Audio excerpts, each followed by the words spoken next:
I know that for our law school specifically, for Texas Tech School of Law, and I know that there are many others across the country, if you take the LSAT more than once, we are going to take your top score, but we can see all of the other scores. We can also see if you canceled your score, so you took the exam and you canceled the score, or if you were absent on the day of the test. Now that's different than if you signed up for the test and then you changed the date or something like that. If you let them know ahead of time that you weren't coming, but if you don't show up on the day of your exam and you were scheduled to be there and didn't tell anybody that you weren't coming, then that will show up as an absent.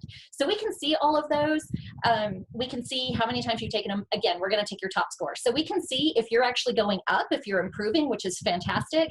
We can see if you kind of plateaued and kind of found your wheelhouse, or if you've actually declined. But there are a lot of other schools out there. I know UT, I know A&M, and I know several others outside of the US do average your scores. So it's important to note that. So if you are going to take the test multiple times, it's great if you could just do a one and done, right? How many practice exams do you think somebody should take roundabout? I know I love the lawyer answer, it depends on the person, but how many do you think is adequate to know where you might score around on the actual exam? I would say that 5 is the minimum I would recommend. I'd say that's adequate. And I would actually say 10 for before test day itself. And obviously, if your test is in a week, you don't do all 10 in a week if you haven't done any so far.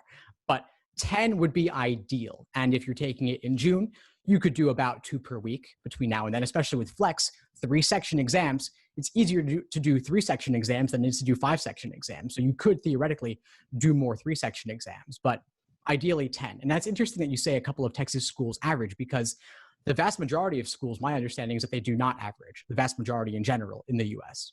And the report that we are sent from the LSAC does have the average score along with all of your scores. So it will show your top and then it will show your average. So depending on the school, it's just one of those policies you should know when you're applying to law school. There's a lot of different policies. You're going to have to do different things for personal statements for different schools, letters of recommendation, all of the different parts of the admissions process. But as far as the LSAT is concerned, know the policy of the schools that you're applying to. So very important. And the LSAC kind of did an odd thing in the last few years. They had a limit on how many times you could take the LSAT, and then they removed that limit, and then they placed the limit back. So anybody that was caught in that weird time period, I don't know how they're dealing with that. Have you heard anything? Yeah, so I mean, they basically said that the new limits that were implemented last year in July and September 2019, they were not retroactive. Okay. So any number of times you took it before didn't matter. It's only going forward. So very few people should actually be affected by that who are with us live right now. Thanks for tuning into the show. Please subscribe if you haven't done so already to be notified of new episodes as I release them. And feel free to reach out if you need anything at all as you move forward with your prep. I'm happy to help however I can. In the meantime, I wish you all the best and take care.